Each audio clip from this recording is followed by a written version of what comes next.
La principale difficulté sur le plan médical pour les patients diabétiques, c'est d'arriver à coordonner leur suivi. C'est une pathologie qui demande énormément de protocoles interdisciplinaires, par exemple entre la médecine générale, la cardiologie, la médecine vasculaire, pour avoir un suivi qui soit correctement mené. Et aujourd'hui, c'est une prise en charge qui est très fragmentée entre des praticiens qui n'exercent pas au même lieu de consultation. Pour les patients, ça en fait une problématique déjà purement de vie, d'arriver à se déplacer dans les différents endroits où ils vont avoir besoin de leur suivi. Par exemple, un patient qui va être suivi en ophtalmologie dans le 15e, alors qu'il habite lui dans le 12e. Son généraliste, en général, il habite pas trop loin de chez lui, et puis son cardiologue, il est encore dans un autre arrondissement de Paris, par exemple.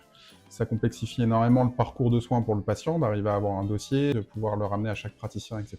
C'est beaucoup de pertes d'informations également pour les praticiens. Puis sur le plan personnel, c'est une pathologie qui, alors évidemment, en fonction de l'évolution, peut être assez lourde pour les patients, notamment par exemple dans le diabète de type 1 ou le diabète de type 2 sous insuline, d'arriver à tous les jours penser à faire son insuline, à faire son traitement correctement, à gérer par exemple les hypoglycémies, notamment dans le diabète de type 1. C'est des choses qui vont avoir un fort impact dans la qualité de vie. Alors c'est le cas de beaucoup de pathologies chroniques, mais c'est plutôt bien documenté dans la population diabétique également.